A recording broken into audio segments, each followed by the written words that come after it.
আমাদেরকে সবচেয়ে ভালোবাসেন আমাদের রব আল্লাহ। সত্যিকারের ভালোবাসার ডেফিনেশনটা হচ্ছে যে আপনি নিঃস্বার্থভাবে কাউকে ভালোবাসেন। আমাদের আশপাশে যারা আছে, যারা হালাল, ইভেন হালাল, আমার মা, আমার বোন, আমার বাবা, আমার স্ত্রী, আমার ছেলে, আমার মেয়ে, এদেরও যদি কখনো স্বার্থে আঘাত পড়ে, দেখবেন সেও আপনার পাশ থেকে সরে যাচ্ছে। এমন হয় নাই কখনো? আপনার বন্ধু, আপনার ব্যবসার পার্টনার, আপনার বস, আপনার কলিগ, ওদের সাথে আঘাত হলে ওরাও সরে যাচ্ছে পাশ থেকে। জিগরি দোষ সরে গেল পাশ থেকে, হয় না এমন? ভালোবাসা দুই প্রকার। বলেন কয় প্রকার? আমার সাথে বলেন, এখানে শেষ করে দিব 10টা মিনিট। ভালোবাসা কয় প্রকার? একটা হচ্ছে নিঃস্বার্থ ভালোবাসা। কি স্বার্থ? কোনো স্বার্থ নাই, নিঃস্বার্থভাবে ভালোবাসা। আরেকটা হচ্ছে কোনো না কোনো স্বার্থ জড়িত আছে এমন ভালোবাসা। আপনার স্ত্রীর চাহিদাও যদি আপনি পূরণ করতে ব্যর্থ হন, দেখবেন স্ত্রীর সাথে আপনার গন্ডগোল লেগে যাচ্ছে, যদিও সে হালাল। তাই না? এমন হয় না অনেক সময়? আমি তো অনেকদিন বলেছি, অনেকদিন আগেও বলেছি, 5 বছর 6 বছর আগে, যে মানুষ আসলেই মানুষের অবস্থানকে মূল্যায়ন করে। ভিতর থেকে মানুষকে শুধু মূল্যায়ন করে আল্লাহ রাব্বুল আলামিন। না হলে কি হতো? এই যে এত অন্যায় আমরা করেছি, আল্লাহ পাক কি আমাদেরকে ছেড়ে দিয়েছেন, ফেলে দিয়েছেন, গজবে ধ্বংস করে দিয়েছেন? এই যে আল্লাহ পাক যে আমাদেরকে মহব্বত করেন, ভালোবাসেন, তার প্রমাণ এগুলো। আল্লাহ পাক চান যে আমরা যেন ফিরে আসি। আল্লাহ পাক বলছেন, সারা দুনিয়ার সমান গুনাহও যদি সে করে ফেলে, আসমানের সমানও গুনাহ করে ফেলে, খালি তওবা করে ফিরে আল্লাহকে বলবে, আস্তাগফিরুল্লাহাল্লাযী লা ইলাহা ইল্লা হুয়াল হাইয়ুল কাইয়্যুম ওয়া আতুবু ইলাইহি। আল্লাহ পাক বলছেন, খালেস তওবা করলে গুনাহ তো মাফ করে দিবই, আগের গুনাহগুলোকে নেকি দিয়ে পরিবর্তন করে দেব। ভালোবাসা না? আল্লাহ পাক সৃষ্টি করেছেন আমাদেরকে ভালোবেসে। কোরআন খোলেন, সূরা সদ পড়েন।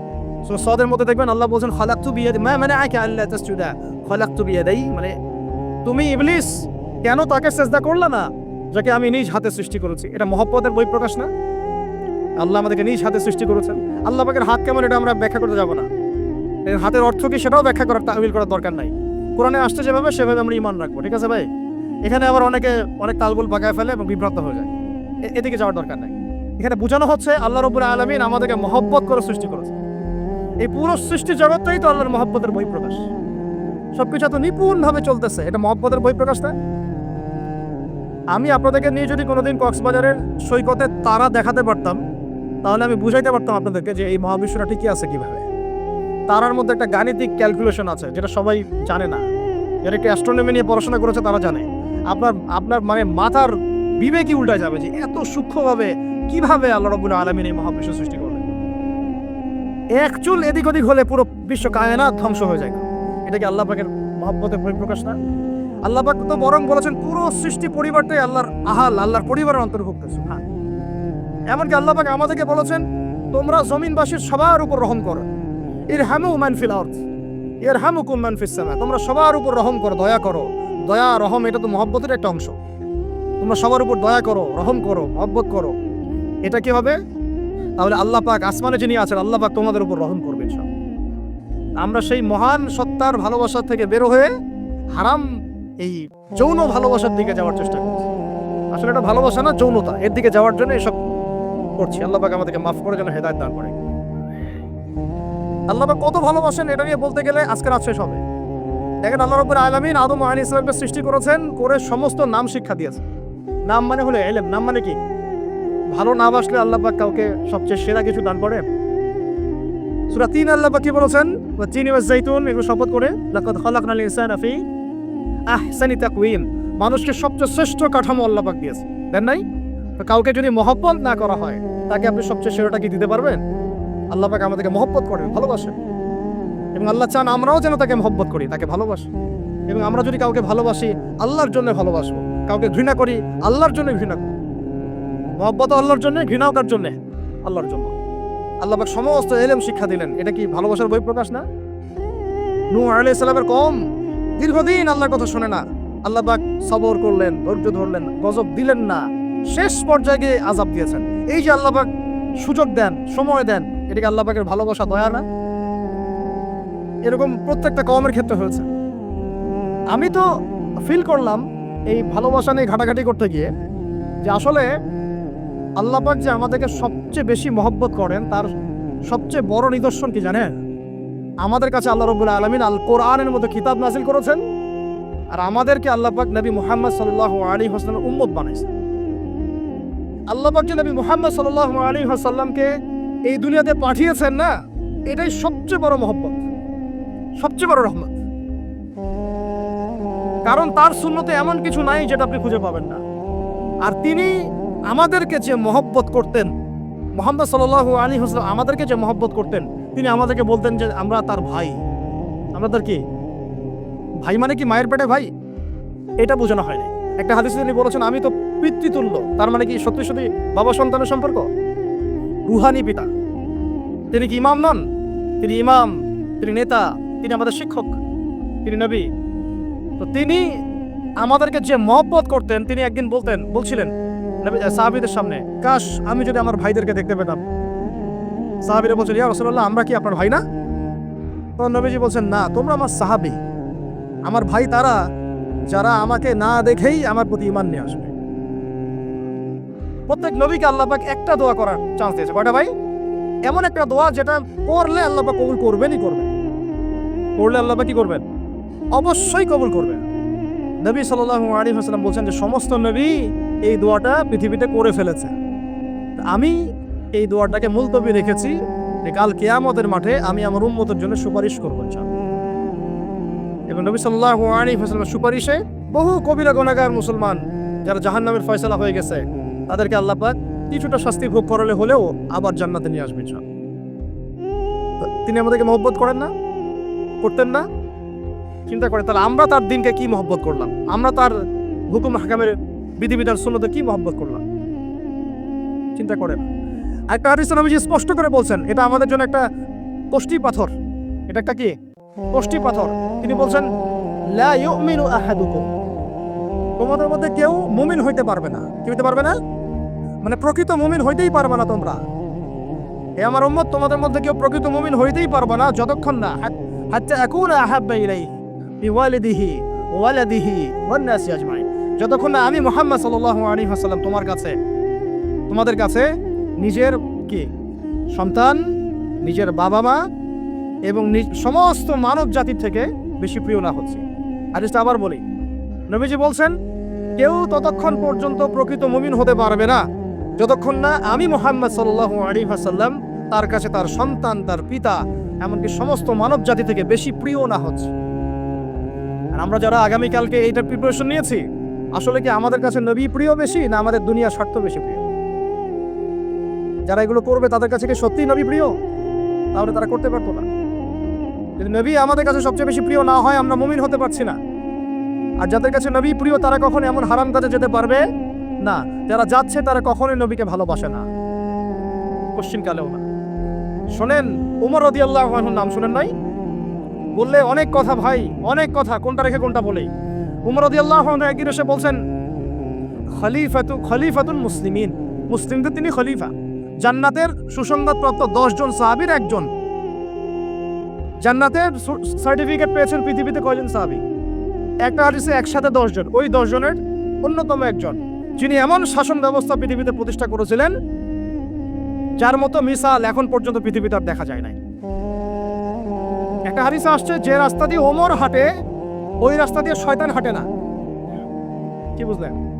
শয়তান যদি দেখে ওই যে ওমর, ও আর ওই যাবে না ওই রাস্তা।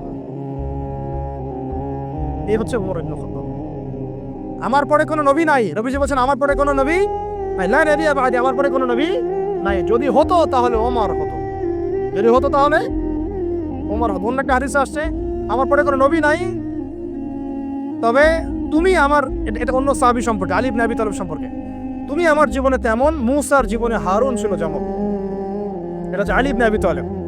এখানে কথা হচ্ছে ওমর রাদিয়াল্লাহু আনহুর মতো মানুষ নবীর কাছে এসে বলছেন সাল্লাল্লাহু আলাইহি ওয়াসাল্লাম, ইয়া রাসূলুল্লাহ ওয়াল্লাহি লা উহিব্বুক, আল্লাহর কসম করে বলছি আমি আপনাকে অনেক মহব্বত করি, ইল্লা মিন নাফসি, আমার নফসের চেয়ে বেশি না।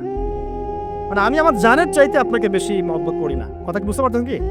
মানে আমি আপনাকে অনেক মহব্বত করি ইয়া রাসূলুল্লাহ, সব কিছু থেকে বেশি মহব্বত করি, কিন্তু আমার নিজের জানের চেয়ে বেশি না। নবী সাল্লাল্লাহু আলাইহি ওয়াসাল্লাম বলেন লা ইয়া ওমর, এখনো মুমিন হওনি। কাকে বলছেন? কাকে বলছেন? জান্নাতের সার্টিফিকেট প্রাপ্ত একজন মানুষকে। লা ইয়া ওমর, এখনো হওনি। তখন নবী সাল্লাল্লাহু আলাইহি ওয়াসাল্লামকে তিনি একটু পর আবার বলছেন ইয়া রাসূলুল্লাহ ওয়াল্লাহি আলান, এখন লা হাব্বা ইলাইয়া মিন কুল্লি শাই হাত্তা মিন নাফসি, এখন থেকে আপনি আমার কাছে সবচেয়ে বেশি প্রিয় সবকিছু থেকে, এমনকি আমার নফসের থেকেও বেশি প্রিয়। তখন নবীজি বলছেন, আলান ইয়া ওমর, এখন ওমর, এখন তুমি মুমিন হলে। তাহলে যারা আমরা নবীর সুন্নতের খেলাফ এইসব অপসংস্কৃতি, নোংরামি, জেনা, ব্যভিচার, কনসার্ট, নাটক, সিনেমা, পরকিয়া, এইসব তথাকথিত ভালোবাসা দিবস, এই জেনা দিবসগুলো পালন করছি, আমরা কি আসলেই নবীকে ভালোবাসি? আমরা কি সত্যি আল্লাহকে ভালোবাসি? আল্লাহ পাক আমাদেরকে বোঝার তৌফিক দান করেন না, জাহিলিয়াত থেকে ফিরে আসার তৌফিক দান করেন। এরকম প্রচুর ঘটনা। ভালোবাসা তো এগুলোর নাম। ভালোবাসা কাকে বলে জানেন? সাহাবীরা বাসায় যেতেন, আবার দৌড় দিয়ে আসতেন নবী সাল্লাল্লাহু আলাইহি ওয়াসাল্লামের চেহারাটা একটু দেখার জন্য। এটা নাম ভালোবাসা। আপনারা যদি উমরা করতে যান, হজ করতে যান, দেখবেন বারবার আপনার নবীর রওজায় গিয়ে সালাম দিতে মন চাইবে, যে আরেকবার দেখা করে আসি, আরেকটু দেখা করে আসি, আরেকবার সালাম দিয়ে আসি। ভালোবাসা কোনো স্বার্থ আছে এখানে? নবী সাল্লাল্লাহু আলাইহি ওয়াসাল্লাম কি আমাদের কাছে কোনো স্বার্থ দাবি করেছেন? আল্লাহ করেছেন? এগুলো ভালোবাসা। এই ভালোবাসা হলো প্রকৃত ভালোবাসা। আর এগুলো যেটা চলছে এটা হচ্ছে যৌনতা। এগুলো কি চলছে? যৌনতা। ভালোবাসার নাম দিয়েছে এখন যৌনতা। এগুলো ভালোবাসা না, এগুলো পাশবিকতা, প্রবৃত্তির দাসত্ব। প্রবৃত্তি মানে মন যা চায় তাই করতে যাচ্ছে। আপনার মন চাইছে একটা মেয়ের সাথে রাত কাটাবেন, এটাকে আপনি ভালোবাসা নাম দিলেন, কিন্তু এটা হচ্ছে ভালোবাসা না, এটা কি প্রবৃত্তি, পশুত্ব, দাসত্ব, পশুত্বের দাসত্ব করছে। আল্লাহ পাক আমাদেরকে কথাগুলো বোঝার তৌফিক দান। এরকম সাহাবীরা কত ত্যাগ করেছেন। তালহা রাদিয়াল্লাহু আনহুর নাম শুনেন না অনেকেই। নবী সাল্লাল্লাহু আলাইহি ওয়াসাল্লাম উহুদ যুদ্ধের দিন সংকটময় একটা অবস্থায় ছিলেন। তালহা রাদিয়াল্লাহু আনহু একা নবী সাল্লাল্লাহু আলাইহি ওয়াসাল্লামকে ঢাল হিসেবে পিঠ পেতে দিয়ে আসেন, উনার দিকে কোনো তীর যেন আসতে না পারে।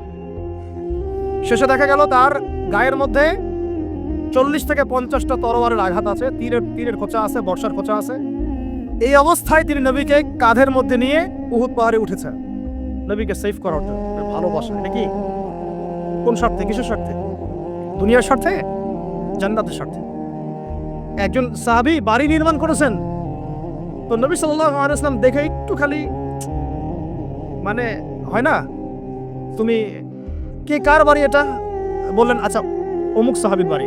নবীজি একটু ভ্রু কুঞ্চিত করলেন, পছন্দ করলেন না, কিছু মুখে বলেন নাই, মুখে কিছু বলেন নাই, খালি একটু অসন্তুষ্ট হয়েছেন, এক্সপ্রেশন দেখতে বোঝা যাচ্ছে।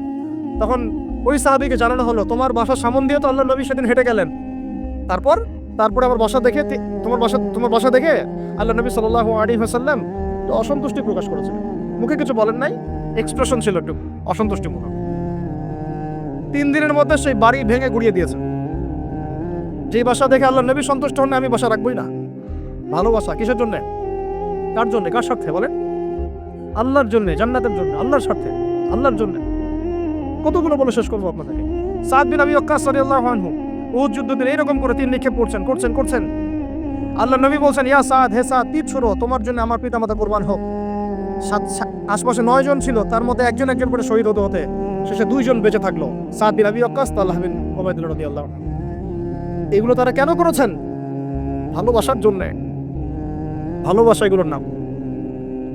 কতগুলো বলে শেষ করবো আপনাদেরকে বলেন। নবী সাল্লাল্লাহু আলাইহি ওয়াসাল্লামের কাছে একজন সাহাবী আসেন ইসলাম কবুল করতে এসে হাতের মধ্যে কিছু বালা, আংটি থাকে না, এগুলো ছিল, এগুলো খুলে ফেলে দিয়েছেন নবী সাল্লাল্লাহু আলাইহি ওয়াসাল্লাম, খুলে ফেলে দিয়েছেন। তো একটা খুব দামি সোনার আংটি ছিল, ফেলে দেওয়ার পরে অনেকে বলছে, তুমি তখন মুসলিম হয়েছো, ইসলাম কবুল করেছো, তো আচ্ছা ঠিক আছে, ওইটা না হয় নবীজি পড়তে নিষেধ করেছেন, তুমি ওইটা নিয়ে বিক্রি করে দাও, বিক্রি করে না হয় ওই টাকা দিয়ে অন্য কিছু করো। তুমি বলছেন, কখনো না, আমার হাত থেকে আল্লাহ নবী খুলে একটা জিনিস ফেলে দিয়েছেন, আমি সেটা আবার নিতে যাবো? কিসের জন্য এগুলা? এটা ভালোবাসা, মহব্বত।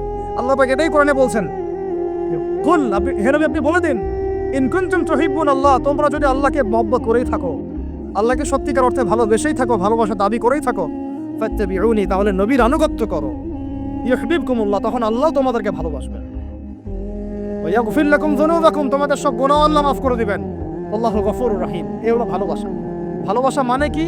ভালোবাসা মানে হচ্ছে আসানু ওয়া তাআ, আমি নবী এবং আল্লাহ এবং তার রাসূলের কথা শুনবো এবং আনুগত্য করব, শুনবো, এবং এর নাম ভালোবাসা।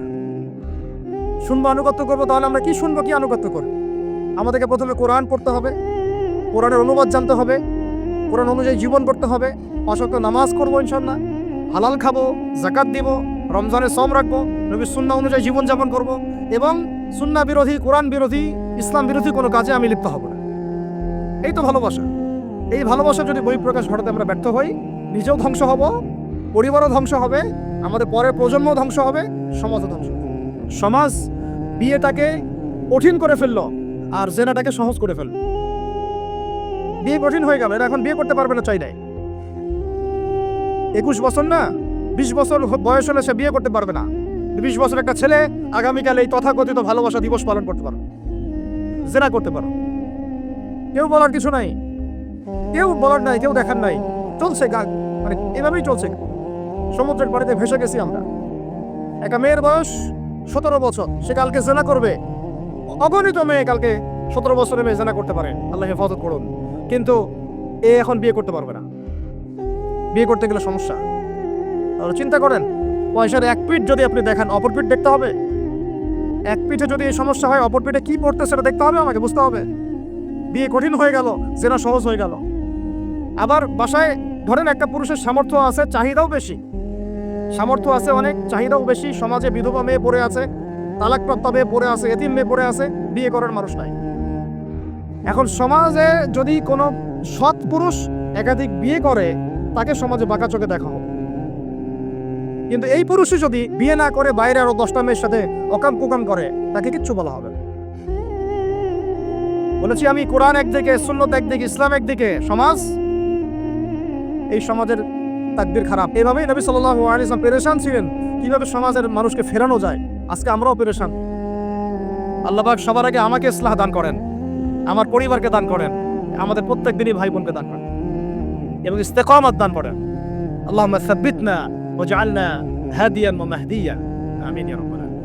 এখন কথা হচ্ছে এগুলো চলছে আমাদের চোখের সামনেই। কিন্তু দেখেন প্রিয় ভাইয়েরা, আল্লাহ পাক শাস্তি বলেছেন 100 বেত্রাঘাত। কেউ যদি আবার বিবাহিত হয়ে এই কাজ করে, জেনা করে, তাহলে তার শাস্তি কি বলেছেন? বলা হয়েছে কোমর পর্যন্ত মাটিতে পুঁতে ফেলে তাকে পাথর নিক্ষেপ করে হত্যা করতে হবে। এটা কোরআন এবং হাদিসের শাস্তি। আর আমরা কি করছি দেখেন। আমি 2টা হাদিস বলি আপনাদেরকে, শোনেন, ইয়াংরা শোনেন। এই 2টা হাদিস আজকে ভুলবেন না। আলোচনা অনেক লম্বা হচ্ছে তো অনেক কিছু ভুলে যেতে পারে, এই 2টা হাদিস ভুলেন না। একটা হচ্ছে 3 জন ব্যক্তি একবার একটা গুহায় আটকা পড়ছে। 3 জন বন্ধু বা ভাই তার একটা গুহার মধ্যে আটকা পড়ে গেছে। ঝড় হচ্ছে, গুহার মুখটা বন্ধ হয়ে গেছে পাথর দিয়ে, বের হওয়ার কোনো জায়গা নাই। এখানে নিশ্চিত মৃত্যু, কোনো সুযোগই নাই বাঁচার।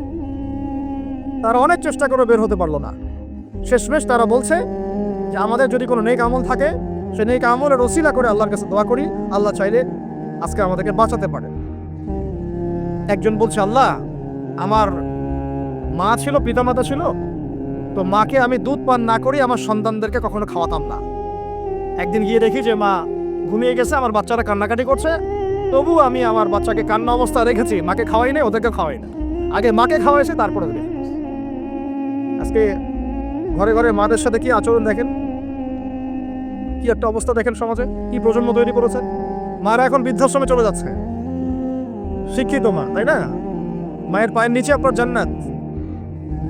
আর এটাও একটা ব্যাপার যে মায়েরা আমার হাজরা আলাইহিস সালামের মতো হবেন না, যে মায়েরা সারা আলাইহিস সালামের মতো হবেন না, আয়েশা খাদিজা রাদিয়াল্লাহু আনহুমা তাদের মতো হবেন না, তো আপনাদের গর্ভ থেকে তো এর চেয়ে ভালো সন্তান আশা করা যায় না। সমস্যা সব দিকে আছে না? ও এই দোয়া করার সাথে সাথে একটু সরে গেল, আল্লাহর পক্ষ থেকে এই পাথরটা একটু সরে গেল, কিন্তু বের হওয়ার জন্য এনাফ না। এরপরে আরেকজন দোয়া করছে যে আল্লাহ, আমার একজন কর্মচারী ছিল, টাকা পাইতো আমার কাছে কিছু, তো সে একদিন বেতন না নিয়ে চলে গেছে। টাকাটা দিয়ে আমি কিছু পশু কিনেছি, মানে গবাদি পশু। এই গবাদি পশু 2টা থেকে 4টা, 4টা থেকে 8টা হতে হতে অনেকগুলো হয়েছে। একদিন অনেকদিন পর সে আসছে, এসে বলছে আমার টাকা দাও। সে বলছে যে এই সবগুলো পশু তোমার, নিয়ে যাও। তুমি কি ইয়ার্কি ফাজলামি করতেছো আমার সাথে? আমার টাকা আমাকে দাও। না, ইয়ার্কি ফাজলামি করতেছে না, এটা তোমার টাকা দিয়ে কেনা ছিল, সবগুলো বংশবৃদ্ধি হতে হতে আজকে এই অবস্থা। আল্লাহ তোমার সন্তুষ্টির জন্য যদি এই কাজ করে থাকি, আল্লাহ আজকে আমাকে এই বিপদ থেকে বাঁচাও। পাহাড়ের মুখ থেকে পাথরটা একটু সরে গেল, বের হওয়ার জন্য যথেষ্ট না। 3য় ব্যক্তি, আমি এটাই বলতে চাচ্ছিলাম, ইয়াংরা শোনেন ভালো করে। 3য় ব্যক্তি সেজদায় পড়ে আল্লাহকে বলছে, হাত তুলে আল্লাহকে বলছে, আল্লাহ আমার একজন খুব সুন্দরী চাচাতো বোন ছিল, কাজিন, আমি তাকে পাইতে চাইতাম। বুঝেন না, পাইতে চাইতাম মানে কি? তাকে পেতে চাইতাম, অফার করতাম, সে রাজি হয় না। একদিন সে বলল যে 100 স্বর্ণ মুদ্রা দিতে পারলে আমি রাজি। 100 স্বর্ণমুদ্রা দিতে পারলে আমি রাজি। এখন তো এদেরকে স্বর্ণমুদ্রাও দেওয়া লাগে না, এমনিই রাজি নাকি? জেনা করার জন্য কি এমনিই রাজি? তাহলে একটু আসলে সত্যি কথা বলতে কি, একটা মেয়ে যদি চায় যে আমি আমার ইজ্জত ধরে রাখবো, কোনো ছেলের ক্ষমতা নাই সেই ইজ্জত নষ্ট করে। এটাই সত্য কথা। আমার স্ত্রী এই কথাটা খুব জোরালোভাবে আমাকে বলে, আমি যখন রাস্তায় হাঁটবো, আমি যদি চাই তাহলে কোনো ছেলে আমার কাছে ঘেঁষতে পারবে না, আমি সুযোগ দিলে তখন ঘেঁষতে পারবে।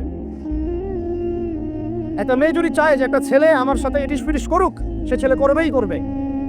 একটা মেয়ে যদি চায় যে একটা ছেলে আমার পর্যন্ত আসতে পারবে না, আমি আমার ব্যক্তিত্ব গায়রত বজায় রাখবো, আমি ডিস্টেন্স মেনটেন করবো, আমি কোনো সুযোগ দিব না, ছেলে সুযোগ পাবে না কখনো। এত সহজ না। সর্বোচ্চ তখন কি করতে পারে, ধরে 10 জন মিলে ধরে ওকে জোর করে তার সাথে কিছু করতে পারে। ওরকম কিছু করলে তো আল্লাহর গজব নেমে আসবে। ওই যে সারা আলাইহিস সালামকে তুলে নিয়ে গিয়েছিলেন একটা বাদশা, মনে নেই আপনাদের? সারা আলাইহিস সালামকে একটা বাদশা এরকম উঠাই নিয়ে আসছে। আর সারা আলাইহিস সালাম সবচেয়ে সুন্দরী মেয়েদের একজন ছিলেন পৃথিবীর ইতিহাসে, ইব্রাহিম আলাইহিস সালামের স্ত্রী। তখন তিনি হাত বাড়াচ্ছে তার দিকে ধরার জন্য, আর সারা আলাইহিস সালাম তখন বলছে, দাঁড়ান, আমাকে 2 রাকাত নামাজ পড়তে দেন। 2 রাকাত নামাজ পড়ে তিনি আল্লাহর কাছে হাত তুলে বলেন, আল্লাহ তুমি জানো আমি আমার সতীত্ব, আমার ইজ্জত, আমার সম্মান আমার স্বামী ছাড়া আর কারোর সামনে কখনো প্রদর্শন করি নাই। আজকে জালেমের হাত থেকে আল্লাহ তুমি আমাকে বাঁচাও। ওই দিকে ইব্রাহিম আলাইহিস সালাম নামাজে দাঁড়িয়ে গেছে। ওই জালেম বাদশা যখনই হাত বাড়ায়, হাত অবশ হয়ে যায়, মাথা ঘুরে পড়ে যায়। 3বার 4বার চেষ্টা করেছে, তারপর পারে নাই। শেষে বলেছে, তোমরা আমার কাছে কাকে নিয়ে আসছো, নিয়ে যাও একে আমার সামনে থেকে। পরে উল্টা হাজারা আলাইহিস সালামকে হাদিয়া সহ দিয়ে পাঠায় দিয়েছে। একটা মেয়ে চাইলে তার ইজ্জত সম্মান এভাবে রক্ষা করতে পারে। তোমরা জেনায় ছেলেরা লিপ্ত করেছে কারণ তোমরা চেয়েছো বলেই করতে পারছো। তুমি ফিতনা না ছড়াতা, তুমি বেহায়ের মতো বাইরে বের না হতা, তুমি তোমার চুল খোলা না রাখতা, তুমি তোমার পোশাক ঠিক রাখতা, তোমার কথা ঠিক রাখতা, তোমার কথার মধ্যে শক্তি রাখতা, মিষ্টি মিষ্টি প্রলোভন দিতা না, বাইকের পিছনে বসতা না, চটপটি ফুচকা খাইতা না, এখানে ওখানে আড্ডা মারতা না, কোনো ছেলে তোমার কাছে আসতে পারতো না। তোমরা এই কাজ করেছো, ছেলে আসতে পেরেছে। আপনারা তো কিছু হইলে ছেলেদেরকেই দোষ দেন। ছেলেরা তো এমনি আকর্ষিত হবেই। আমি একজন ছেলে হিসেবে বলতেছি এটা না তো বিষয়টা। একটা ছেলের ফিতরত এটা, যে তার কাছে সবচেয়ে সুন্দর মনে হবে একটা মেয়েকে। এটা একটা ছেলের ফিতরত, স্বভাব ধর্ম, এটা চুম্বকের মতো আকর্ষণ করবে। আর এর উপর যখন আপনি এটাকে ফ্রি অ্যাক্সেস করে দিবেন, লাইসেন্স করে দিবেন, বেপরদায় বের হবে, গায়ের জামা কাপড়ে ঠিক নাই, হ্যাঁ, তারপর কথাবার্তা মিষ্টি মিষ্টি প্রলোভিত টানতেছে, সিডিউস করতেছে, তখন তো একটা ছেলে মিসগাইডেড হইতেই পারে, স্বাভাবিক। ছেলেরও দোষ আছে, কিন্তু অবশ্যই এখানে মেয়েরও দোষ আছে।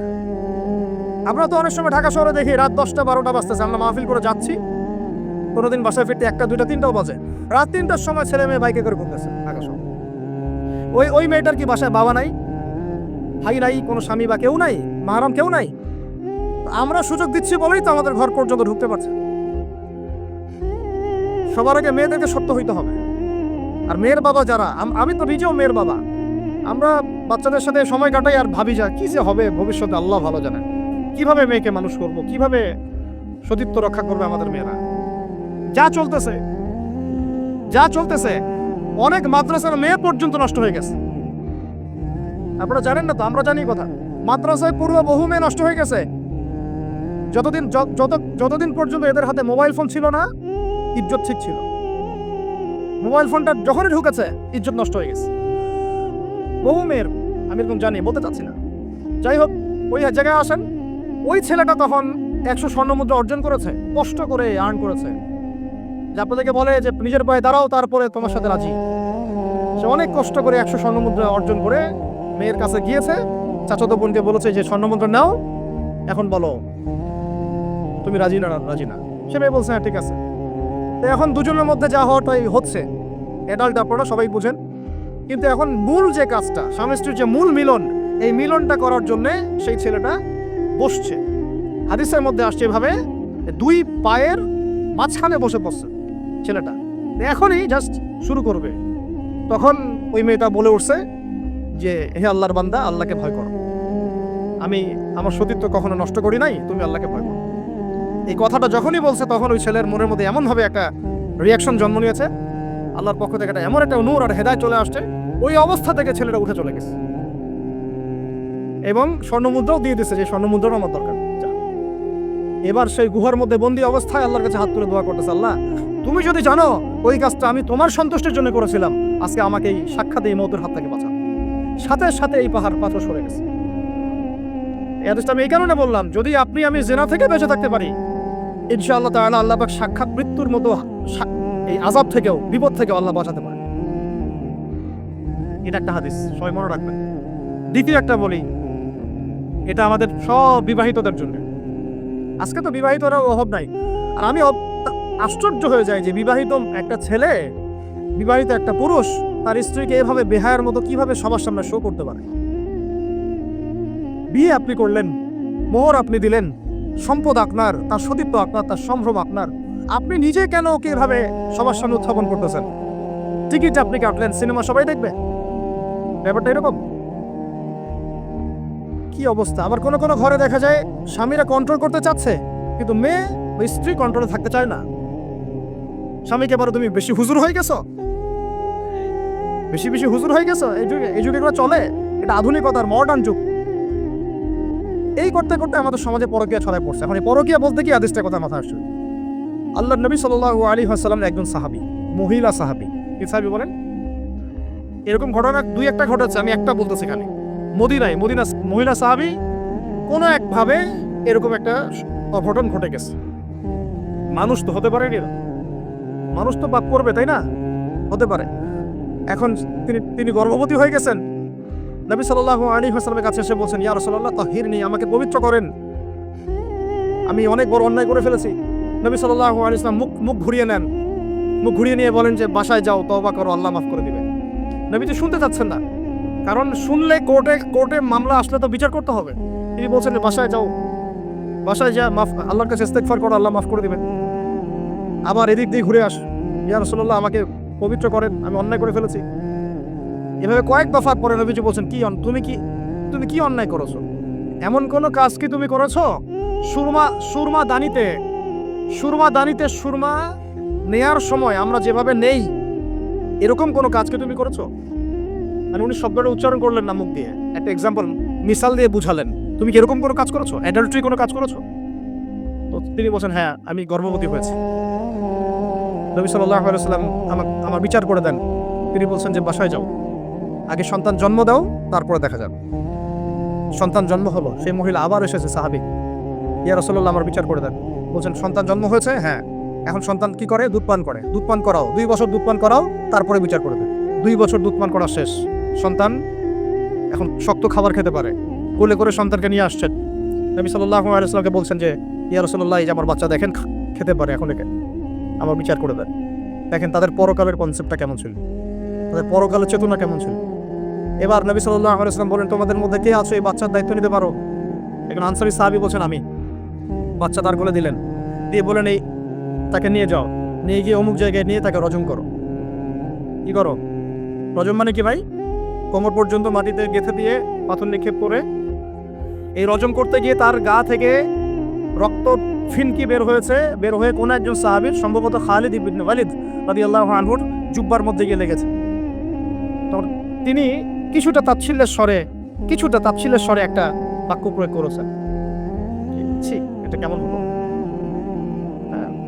মানে কিছু বলেন নাই, জাস্ট একটা রিয়াকশন দিয়েছেন যে নবী সাল্লাল্লাহু আলাইহি ওয়াসাল্লাম এই কথাটাই বলতে চাচ্ছি আমি। তিনি বলেছেন, হে খালিদ, তুমি থামো, তুমি তাকে এভাবে করো না, আন্ডারস্টিমেট করো না। এই নারী এই অপরাধ করার পরে যে পরিমাণ ইস্তেগফার করেছে, আল্লাহর কাছে তওবা করেছে, তার একার তওবা যদি মদিনাবাসীর মধ্যে ভাগ করে দেওয়া হয় তাও কম হবে।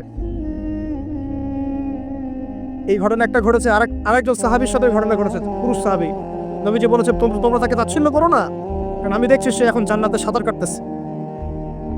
আর আমরা এই যে পরকীয়া, দেখেন পরকীয়া করলে, পরকীয়ার মাধ্যমে কেউ যদি ব্যভিচার করে ফেলে, নাউযুবিল্লাহ, তাহলে এই পৃথিবীতে বাঁচার অধিকারটা সে হারায় ফেলে।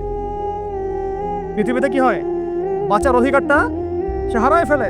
ঠিক কেউ যদি সমকামিতা করে, এই পৃথিবীতে বাঁচার অধিকারটা সে হারায় ফেলে। নবীজি স্ট্রেট বলেছেন, ফাকতুলুল ফাইল ওয়াল মাফউল বিহি, যে করবে যার সাথে করা হবে দুটাকেই হত্যা করে ফেলো। কেউ যদি ধর্ষণ করে, বাঁচার অধিকারটা হারায় ফেলে। কিছু পাপ আছে যেগুলো করলে তওবা ইস্তেগফার করা যায়, আল্লাহ হয়তো মাফও করে দিবেন, কিন্তু পৃথিবীতে বাঁচার অধিকারটা মানুষ হারায় ফেলে। এইটাকে আমরা এইভাবে প্রমোট করতেছি এখন।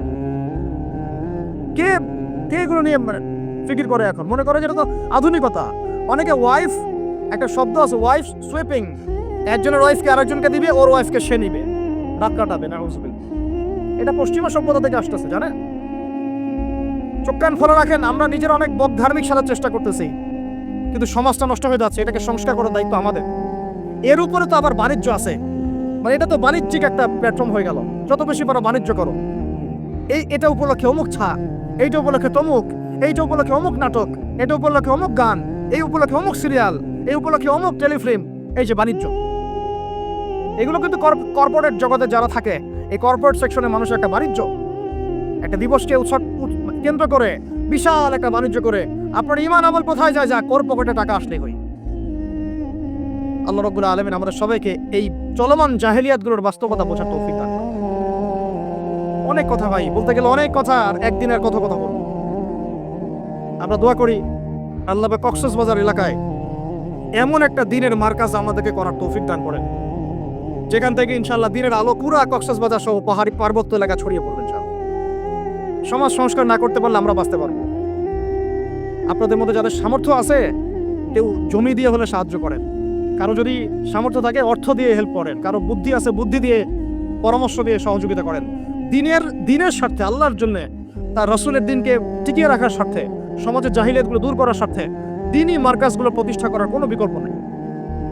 অযথা একদিনের মাহফিল দিয়ে আমি আসলাম চলে গেলাম, 1 বছর আপনার সাথে আমার দেখা নাই, আপনি সমাজ সংস্কার করতে পারবেন না। এভাবে দিন কায়েম হয় না। ইকামতে দিন অনেক কঠিন বিষয়। প্রত্যেক দিন প্রত্যেক রাতের মেহনতের উপর দাঁড়ায় থাকবে ইনশাআল্লাহ। আল্লাহ পাক আমাদেরকে এই বেহায়া দিবসকে বর্জন করার তৌফিক দান করুন। এই পশ্চিমাদের ফাঁদ থেকে আল্লাহ আমাদেরকে বাঁচায় রাখুন। আল্লাহ রাব্বুল আলামিন আমাদের সবাইকে যেন এই জেনা, ব্যভিচার, পরকিয়া, তারপরে সুদ, মাদক, সমকামিতা, ট্রান্সজেন্ডার, এই সমস্ত ফিতনা থেকে আল্লাহ আমাদেরকে হেফাজত করেন। আমাদের যুবক যুবতীদেরকে আল্লাহ পাক খাস করে এই চলমানের জাহিলিয়াতগুলো থেকে হেফাজত করে না। প্রত্যেক পরিবারের কর্তা সতর্ক হয়ে যান। প্রত্যেক পরিবারের যে ভাই আছেন, যে বাবা আছেন, সতর্ক হয়ে যান। আপনার পরিবারটাকে আপনি শক্ত হাতে দমন করেন, কঠোরভাবে, দেখবেন ইনশাআল্লাহ অ্যাটলিস্ট আপনার ঘরটা পবিত্র রাখেন। সবাই যার যার পরিবারের দায়িত্ব নেই, ইনশাআল্লাহ দেখবেন সমাজ ঠিক হয়ে গেছে। আমার স্ত্রীকে আমি এসব করতে দিব না, ওর ক্ষমতা আছে করবে, করলে ওকে আমি তালাক দিয়ে রেখে দেব, শেষ, সোজা কথা। আমরা এইভাবেই কথা বলি বাসায়, এক কথায় চলবে, এক কথা উঠবে, এক কথায় বসবে, দ্বিতীয় কথা যেন বলতে না হয়।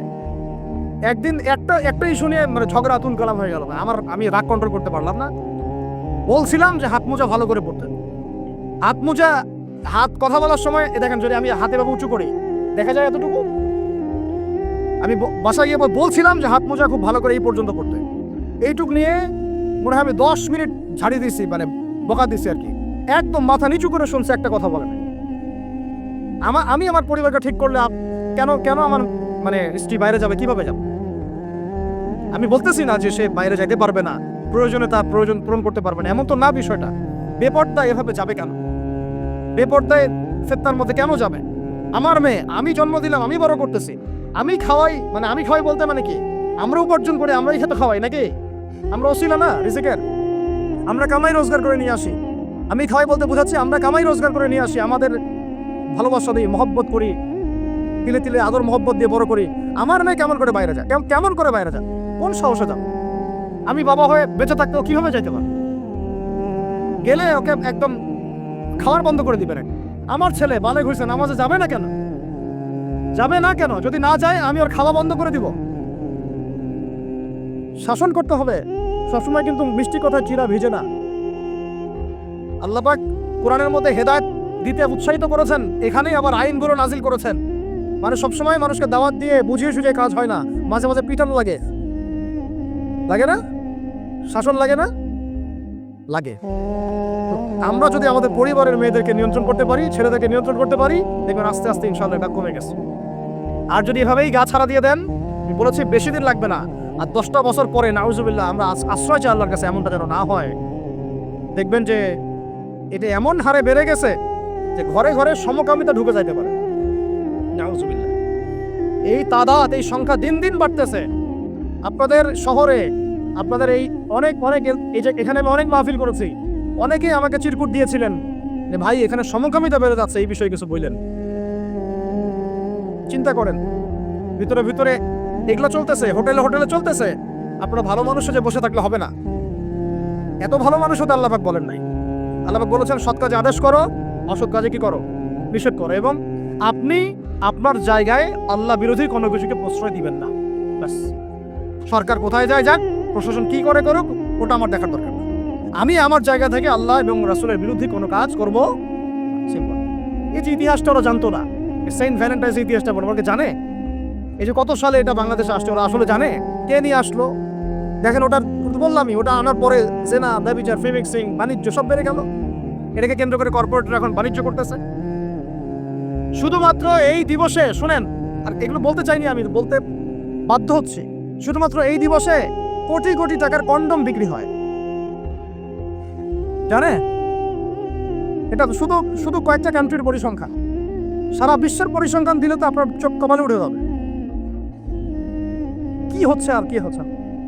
যেখানে আল্লাহ রাব্বুল আলামিন বলছেন চোখ নিচু করো, কাছেও যেও না, ওটা তো কোরআনে পড়ে থাকলোই, ওটাকে লঙ্ঘন করে জিনা হচ্ছে, ব্যভিচার হচ্ছে, অবৈধ সম্পর্ক হচ্ছে, প্রচুর ধর্ষণ হবে কালকে। আর ধর্ষণ হলে আমি বলবো শুধু ছেলেরা দায়ী না, মেয়েরাও দায়ী আছে। তোমাকে মাহরাম ছাড়া কে বের হইতে বলছে? মাহরাম ছাড়া একটা মেয়ের হজ খরচ না। মনে করেন আপনার ঘরে একজন মহিলা আছেন যার মাহরাম নাই, তার উপর হজই ফরজ হয় না। মাহরাম ছাড়া যার হজই ফরজ হয় না, তাকে মাহরাম ছাড়া এভাবে হোটেলে একটা ছেলের সাথে বাইকে যেতে কে বলছে? বলেন, মাহরাম ছাড়া একটা মেয়ের সফর জায়েজ নাই, হজও জায়েজ নাই, হজ করার দরকারই নাই, সে ঘরে থাকবে, ওইটাই তার জন্য বেশি গুরুত্বপূর্ণ, ওটাই হুকুম আল্লাহ পাকের।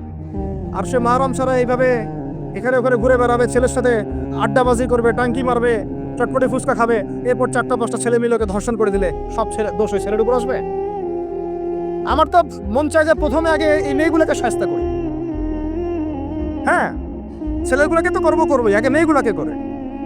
শুধুমাত্র ওয়াজ নসিহত করে কাজ হবে না, সবাইকে কঠোর হতে হবে। আপনি আমাকে বলেন তো দেখি, আপনার মেয়ে কোন একটা ছেলের সাথে অবৈধ সম্পর্ক করেছে, আপনি কি এটা মেনে নেবেন? আপনারা যে কেউ হন, এখানে অনেক প্রশাসনের ভাই আছেন, আমি জানি, ঊর্ধ্বতন কর্মকর্তাও আছে এখানে। এখানে আমার লেকচার রেকর্ড হচ্ছে, এটা আমি জানি। আর আপনি আমাকে বলেন বা আপনার সিনিয়রদেরকে বলান এই কথাগুলো মেসেজ পৌঁছান, তাদের ঘরে যদি তাদের মেয়ে কোনো ছেলের সাথে অবৈধ সম্পর্ক করে, তারা কি মেনে নিবে? তাদের মেয়েকে যদি কেউ ধর্ষণ করে, তারা কি মেনে নিবে? আপনার ছেলেটা যদি সমকামী হয়, আপনি কি মেনে নিবেন? আপনার বাসায় যদি কালকে একটা ছেলে এসে বলে যে আপনার মেয়ে এসে বলে যে বাবা, আমি ওকে ভালোবাসি, ওর সাথে বিয়ে করার আগে আমি যৌন সম্পর্ক করে ফেলছি, আপনি কি মেনে নিবেন? আপনি যদি জানতে পারেন কালকে আপনার মেয়ে গর্ভবতী হয়ে গেছে, আপনি কি মেনে নিবেন? আপনি যদি জানেন কালকে আপনার ছেলে আপনাকে এসে বলছে বাবা, আমি একটা ছেলেকে নিয়ে আসছি, ও ছেলেটা আসলে বাইরের ছেলে, ভিতরে মেয়ে, তাই আমরা বিয়ে করে ফেলছি, আপনি কি মেনে নিবেন? তো এটা নবী সাল্লাল্লাহু আলাইহি ওয়াসাল্লামের ফিলোসফি ছিল। একজন সাহাবী এসে বলেছিলেন, ইয়া রাসূলুল্লাহ, আমি ইসলামের সব মানতে প্রস্তুত আছি, খালি আমাকে জিনা করার অনুমতি দেন না। সাহাবীরা রাগ হয়ে গেছেন, এই কার সাথে কি কথা বলো, বেয়াদবি করতে। নবী সাল্লাল্লাহু আলাইহি ওয়াসাল্লাম বলেন, দাঁড়াও, দেখো তাকে ছাড়ো, আমি বুঝাচ্ছি। নবীজি তখন বললেন, দেখো, তুমি যে প্রস্তাবটা আমাকে দিলা, ইসলামের সব তোমার ভালো লাগে, কিন্তু জিনা করতে চাচ্ছ, এখন বলো তো দেখি, তোমার মায়ের সাথে কেউ যদি এমন করে, তুমি কি রাজি হবা? সে বলছে না। তোমার খালার সাথে করলে না, তোমার বোনের সাথে না, তোমার স্ত্রীর সাথে না। তাহলে যেটা তুমি অন্যের ক্ষেত্রে চাচ্ছ না, পছন্দ করো না, সেটা কেন তুমি তোমার ক্ষেত্রে চাচ্ছ? এভাবে চিন্তা করলে আমাদের আর কথা বলার দরকার আছে? আল্লাহ পাক আমাদের সবাইকে কথাগুলো বোঝার তৌফিক দান করেন।